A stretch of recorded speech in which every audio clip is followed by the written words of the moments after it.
evening friends. Hello, how are you? This is a winter's vacations now ना. तो सबको पता है कि आजकल क्या है, विंटर वेकेशन चल रही है. जैसा कि सबको पता है स्टूडेंट्स आज कल विंटर वेकेशंस एंजॉय कर रहे हैं, है ना, करेक्ट. तो देखो जैसे कि अभी कुछ स्कूल्स में क्या होता है कि विंटर वेकेशंस पहले से ही प्री प्लान होती है, लेकिन कुछ स्कूल्स या कुछ स्टूडेंट्स क्या होते हैं विंटर वेकेशंस के लिए गवर्नमेंट के नोटिस का वेट कर रहे होते हैं कि कब गवर्नमेंट का या डीएम का ऑर्डर आए और कब हमारी विंटर वेकेशन स्टार्ट हो. करेक्ट. तो आज का टॉपिक हमारा यही है, नोटिस राइटिंग. क्योंकि देखो नोटिस से हमारी लाइफ कितनी डिपेंड करती है कि देखो हम विंटर वेकेशन के लिए गवर्नमेंट के नोटिस का वेट कर रहे हैं. तो नोटिस वर्ड कितना हमारे लिए जरूरी है ना लाइफ में. तो हमें ये चीज सीखनी भी तो चाहिए कि how we can write a notice. तो चलिए आज हम लोग आपको नोटिस लिखना सिखाएंगे आज की क्लास में. तो सबसे पहले हम ये समझते हैं कि नोटिस वर्ड जो है उसका मीनिंग क्या है. ठीक है, नोटिस का मतलब होता है कि जब हम किसी एक पर्टिकुलर इंफॉर्मेशन को लार्ज नंबर ऑफ पीपल को देना चाहें या अनाउंस करना चाहें इन रिटर्न फॉर्म, ठीक है, तो हम उस इंफॉर्मेशन को एक नोटिस का नाम दे देते हैं. तब वो इंफॉर्मेशन नहीं होती, that becomes an information, that becomes a notice. ठीक है, यानी वो इंफॉर्मेशन हमारी नोटिस कहलाई जाती है. अब नोटिस हम लिखते हैं क्यों है ये भी समझिए. देखिए नोटिस से क्या होता है कि जब हम किसी इंफॉर्मेशन को रिटर्न फॉर्म में लार्ज नंबर ऑफ पीपल को देते हैं, लार्ज नंबर ऑफ पीपल को, और एक सिंगल टाइम में ही देते हैं. ठीक है, ये नहीं कि हम लोगों को जा के बता रहे कि हमारे यहाँ ये हो रहा है ये हो रहा है. जैसे जा के नहीं दे सकते हम, क्योंकि हमें बहुत करोड़ों लाखों लोगों को कई बार देना पड़ता है नोटिस इंफॉर्मेशन. तो वो हम हर जगह घर घर जाके नहीं दे सकते, या हम पब्लिक में रोड में खड़े हो जाए जी सबको देते रहे, ऐसा पॉसिबल नहीं है.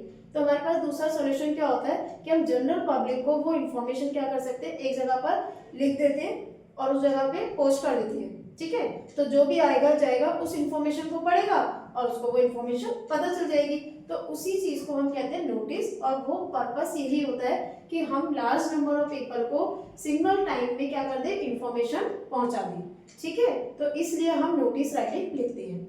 अब देखिए जो आपके सिलेबस में जो नोटिस होता है वो दो तरीके से आता है फॉर्मेट में. एक होता है ऑर्गेनाइजिंग, एक होता है लॉस्ट एंड फाउंड. ठीक है, जैसे कोई भी इवेंट ऑर्गेनाइज हो रहा है तो हम उसकी मतलब इंफॉर्मेशन कैसे दें हम लार्ज नंबर ऑफ पीपल को. या स्कूल की बात करें तो सभी स्कूल्स में सभी स्टूडेंट्स को उस इवेंट की इंफॉर्मेशन कैसे देंगे हम.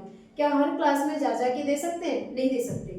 हम क्या कर सकते हैं, स्कूल के नोटिस बोर्ड पे नोटिस लिख दे और जो भी बच्चा होगा वहां पे वो रीड करेगा, they can understand what is written on it, what is the event is going on to organise, they can understand.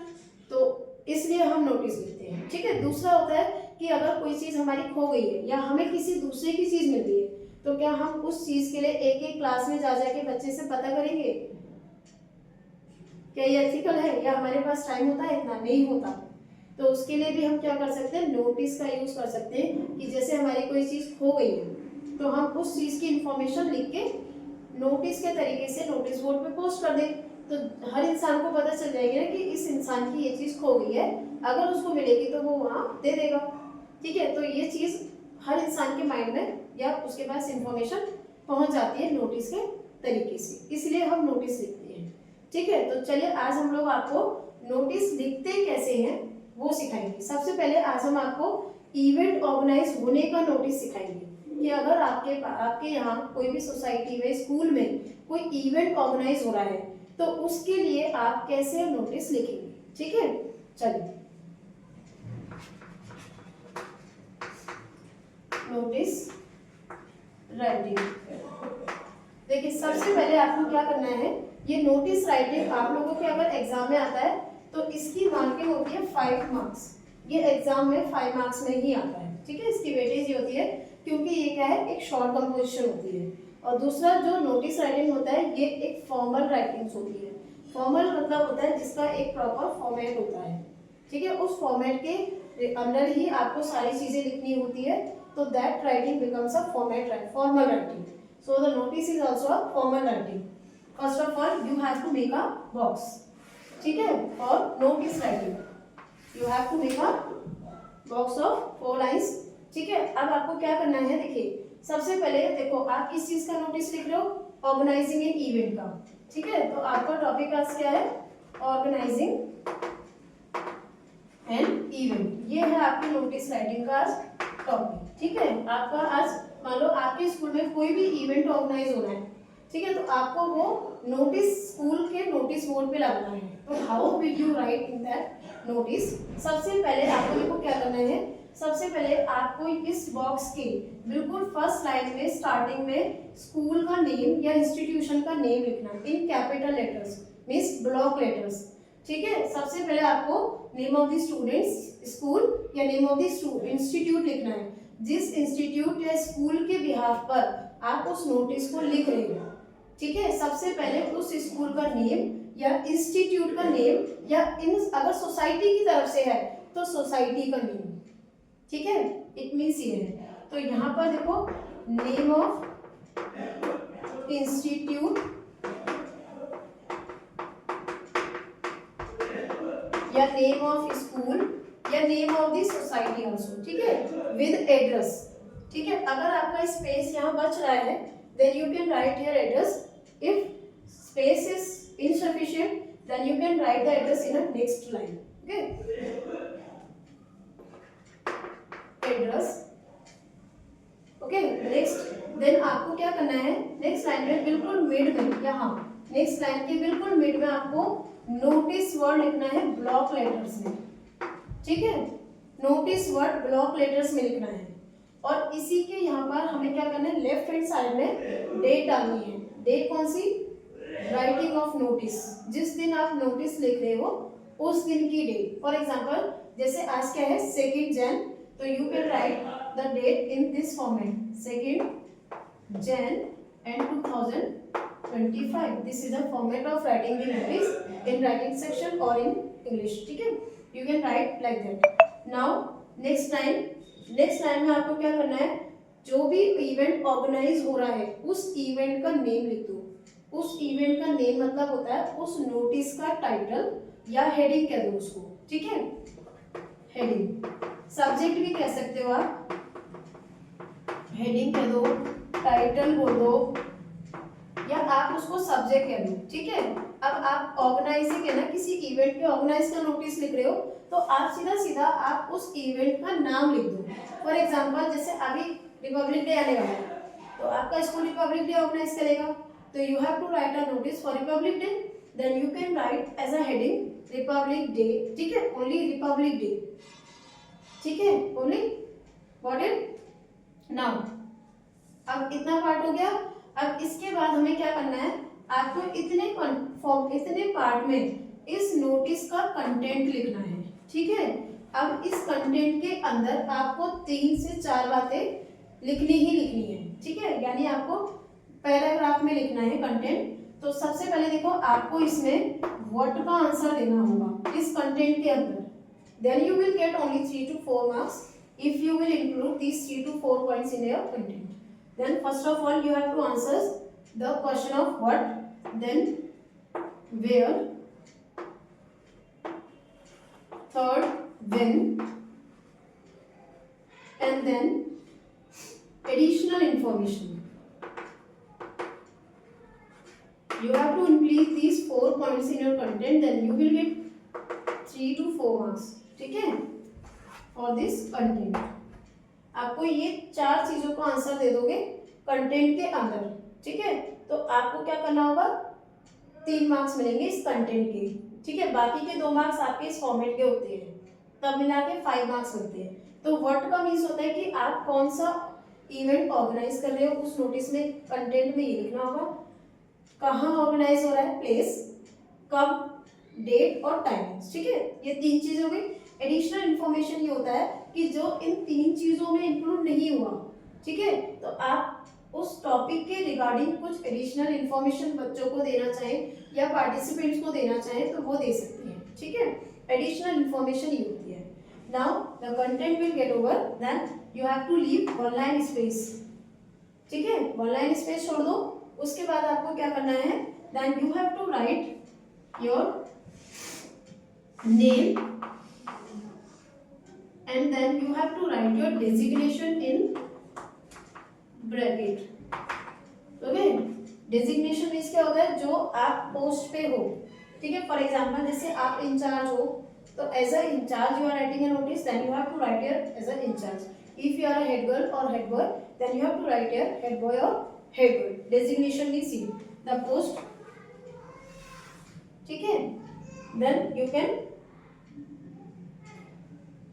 Close the box. Then the notice का फॉर्मेट ये कंप्लीट आप फॉलो कर सकते हो.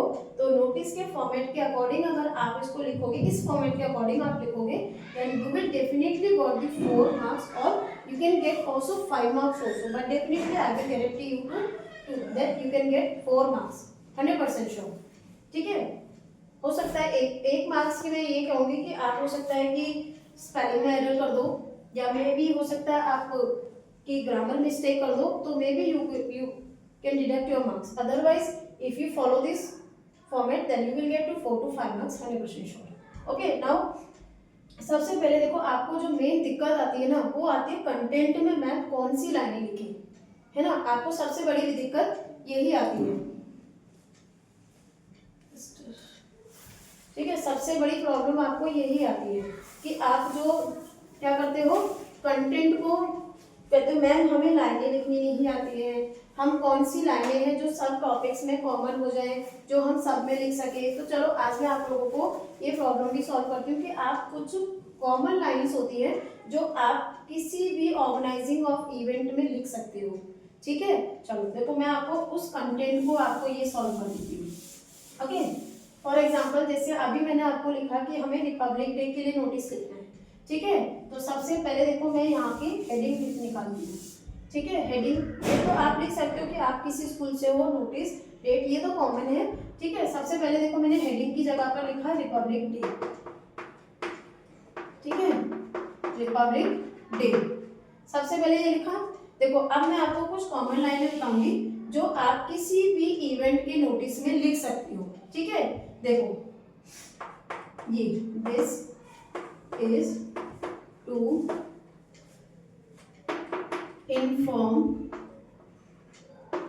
all the students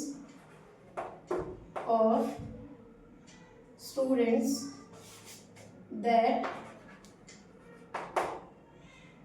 the school, our school नहीं लिखना, the school लिखना है हमेशा, that the school is going to organise. अब यहाँ पर आपको क्या करना है, ये हेडिंग लिख देनी है, इवेंट का नेम. ठीक है, ऑर्गेनाइज, यहाँ पर आपको नेम ऑफ द इवेंट लिख देना है, जो भी इवेंट आप ऑर्गेनाइज करा रहे हो. ठीक है, नेम ऑफ द इवेंट. ठीक है, अब आपको क्या करना है, डेट और प्लेस का नेम लिखना है. ठीक है, तो अब आपको ऑन, अब यहाँ पर क्या करना है, डेट ऑफ द इवेंट लिख देना है, जिस दिन वो डेट, जिस दिन वो इवेंट होना है, date of the event with day. Day भी आप मेंशन कर सकते हो डेट के साथ एज पर यू. ठीक है, देन उसके बाद आपको टाइमिंग भी मेंशन करनी पड़ेगी, कितने से कितने तक का वो इवेंट है. ठीक है, तो यहाँ पर आप ऐसे लिख सकते हो बिटवीन. अब यहाँ पर आप टाइमिंग्स डाल दो. फॉर एग्जाम्पल जैसे आप रिपब्लिक डे मिनिमम 10 या 9 AM स्टार्ट करते हैं. मोस्टली इवेंट स्कूल्स में 9 to 10 AM स्टार्ट होते हैं, तो यू कैन राइट 9 AM. अब ड्यूरेशन जो होती है ना, वो इवेंट के ऊपर डिपेंड होती है कि आपका इवेंट जो है वो मतलब कम ड्यूरेशन का है या ज़्यादा ड्यूरेशन का है. ठीक है, तो वो डिपेंड करती है. ये नहीं कि छोटा सा कॉम्पिटिशन है और आपने उसको 6 घंटे का लगा दिया, this is not a fair. आपको क्या करना है, इवेंट की आपको ड्यूरेशन जो होती है वो ये देख लो कि इवेंट बहुत बड़े लेवल पे हो रहा है इवेंट, तो आप उसकी ड्यूरेशन ज़्यादा रखो. अगर वो इवेंट बहुत छोटे लेवल पे है, छोटे स्केल पे हो रहा है, then you can put 1 to 2 hours for that. ठीक है, तो आप 1 से 2 घंटा उसके लिए रख सकते हो. तो ये आपको डिसाइड करना है कि इवेंट वो छोटे स्केल पे है या बड़े लेवल पे है. ठीक है, तो आपको वो डिसाइड करना है. तो चलिए रिपब्लिक डे तो मिनिमम 3 to 4 hours लगा के चलो, तो यहाँ पर आप 3 to 4 hours लगाओ. ठीक है, तो यहाँ पर आपको टाइमिंग्स लिखनी है बिटवीन दिस टू दिस. ठीक है, यहाँ टाइमिंग्स, यहाँ देखो मैंने ब्रैकेट में लिख दिया टाइम. ठीक है, अब आपको क्या करना है, नेम ऑफ द प्लेस भी बताना पड़ेगा कहाँ हो रहा है.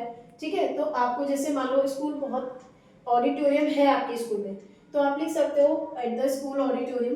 ठीक है, अगर कुछ स्कूल्स क्या करते हैं, बाहर जो प्लेग्राउंड होता है उसमें भी ऑर्गेनाइज करते हैं। कुछ स्कूल्स क्या करते हैं, वो बाहर किसी जगह पे करते हैं, तो आपको उस जगह का नेम मेंशन करना होगा, ठीक है। अब आया समझ में, ठीक है। या कहीं ऑडिटोरियम की जगह किसी बड़े हॉल में आप उसको असेंबल कर रहे हो इवेंट को, then you can write here the name of the hall और the name of the place, ठीक है। तो आपको यहाँ पर उस जगह का नाम लिख देना है, ठीक है। तो यहाँ पर ऐसे लिख देना है एट। अब यहाँ पर आपको नेम या वेन्यू कह सकते हैं, इस वर्ड को स्टैंडर्ड वर्ड बताऊं तो वेन्यू भी कहते हैं प्लेस को, ठीक है। वेन्यू लिख देती हूँ मैं आपके लिए, वेन्यू ऑफ द इवेंट, जहाँ वो ऑर्गेनाइज होना है, ठीक है। आया। अब देखो मैंने आपके 3 सवालों का आंसर दे दिया यहाँ पर। सबसे पहले देखो ये व्हाट का आंसर दिया, यहाँ मैंने व्हेन का आंसर दिया, देखो, ठीक है। व्हेन का आंसर देने के बाद मैंने आपके देखो वेयर का आंसर दिया। अब कहोगे मैम एडिशनल इन्फॉर्मेशन क्या थी, एडिशनल इन्फॉर्मेशन में आप क्या इंक्लूड कर सकते हो कि यहाँ पर बच्चे कौन कौन सी एक्टिविटीज आप होने वाली है, जैसे रिपब्लिक डे है तो यहाँ पर आप name of the activities mention कर दो कि आप इस एक्टिविटीज में आप पार्टिसिपेट कर सकते हो। प्लस आप इसमें ये भी लिख सकते हो interested student can give their names, कि भाई इंटरेस्टेड स्टूडेंट जो है वो अपना अपना नाम भाई या तो अंडर साइन को नेम लिखवा लो, या क्लास टीचर को करवा लो, या एक पर्सन आप डिसाइड कर लो कि आप इस पर्सन को आप अपने अपने नाम इस डेट तक लिख दे सकते हो, ठीक है। तो यहाँ पर अब आप अपील करोगे किससे, बच्चों से या स्टूडेंट्स कह लो कि भाई आप अपना अपना नेम दे सकते हो, ठीक है। तो यहाँ पर ये भी एक कॉमन लाइन है, इंटरेस्टेड स्टूडेंट्स कैन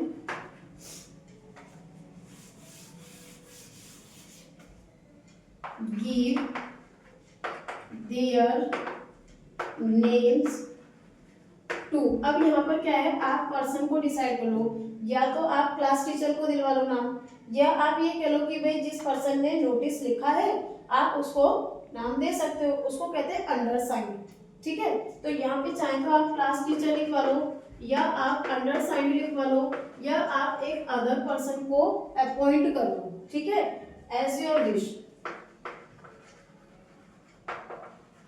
अब यहाँ पे आप डेडलाइन भी दो, कितने डेट तक आप नाम दे सकते हो। तो बाय, अब यहाँ जो डेट आएगी ना बेटा, वो डेट कैसे आएगी, इस डेट और यहाँ की डेट, इन दोनों के बीच की डेट होनी चाहिए। जिस दिन नोटिस लिख रहे वो डेट, और जिस दिन इवेंट हो रहा है वो डेट, उन दोनों के बीच की डेट होनी चाहिए, ठीक है। Date of giving the name, यहाँ पर डेट ऑफ गिविंग नेम होना चाहिए, ठीक है। अब देखो डेट आ गई। अब इसके बाद आप यहाँ पर एडिशनल इंफॉर्मेशन लिख सकते हो कि आप इसमें ये एक्टिविटीज जो है पार्टिसिपेट कर सकते हो। जैसे रिपब्लिक डे में क्या क्या होता है, सोलो डांस होता है, प्ले होता है, पेट्रियोटिक डांसेस होते हैं, ग्रुप डांस होते हैं। तो you can mention the name of the activities in which the students can participate, and you can also mention here कि भी क्वेश्चंस क्या होते हैं कि मैम हमें मेकअप घर से करके आना है, या हमें अपना लंच बॉक्स लेके आना है, या स्कूल वाले देंगे। तो ये जो एडिशनल इन्फॉर्मेशन ये होते हैं, छोटे मोटे सवाल बच्चों के रहते हैं। तो you can mention here that the students have to take your lunch and water bottle from their home, और whether the school will provide, you can mention here, and you have to also mention here that the students have to get ready from the home, और they have to ready at the school, you have to mention here clearly, okay. ये सारी चीजें आप additional information में लिख सकते हो, ठीक है। एडिशनल इन्फॉर्मेशन जो होती है वो एज पर टॉपिक चेंज होती है, ठीक है। अब मान लो कोई पिकनिक ऑर्गेनाइज हो रहा है, तो आप वहाँ पर एक्टिविटीज थोड़ी लिखोगे, सॉन्ग सोलो डांस थोड़ी लिखोगे, वहाँ आप क्या लिखोगे कि आप अपना प्रॉपर सामान लेके आए, ठीक है, आपके सामान की जिम्मेदारी आपकी होगी, ठीक है, आपको बस इतने टाइम मिलेगी। तो according to topic additional information change होती है, तो उसकी मैं कॉमन लाइन्स आपको नहीं दे सकती क्योंकि वो चेंज होती है। बट हाँ, ये कुछ कॉमन लाइन्स होती है जो आप किसी भी ऑर्गेनाइजिंग इवेंट में लिख सकते हो, ठीक है। अगर आप इतना भी अगर आप लिख के आ जाओगे ना कंटेंट में, एग्जामिनर आपको 2.5 3 में से कंटेंट के 3 में से 2.5 नंबर आराम से देगा, ठीक है। प्लस आप ऊपर का फॉर्मेट और नीचे का जो कंप्लीट फॉर्मेट होता है वो कंप्लीट कर लो, तो इस हिसाब से आपको 3.5 और 4 मार्क्स भी आराम से एग्जामिनर जरूर देगा, ठीक है। एडिशनल इन्फॉर्मेशन जो होती है वो ओनली 1 मार्क की होती है, ठीक है। तो आप उसको अगर ले दोगे तो you can get the full marks, otherwise is up to. Okay, तो इस तरीके से हम किसी भी नोटिस राइटिंग को लिख सकते हैं, कोई भी ऑर्गेनाइज हो रहा है इवेंट। ठीक है, तो आज हम इतना ही पढ़ेंगे दोस्तों। इसके बाद मैं आपको लॉस्ट एंड फाउंड का नोटिस सिखाऊंगी, वो आपको मैं नेक्स्ट क्लास में सिखाऊंगी। तो प्लीज चैनल को शेयर सब्सक्राइब जरूर करना if you like the video और if you like my chapter then you have to please share and like and subscribe my channel.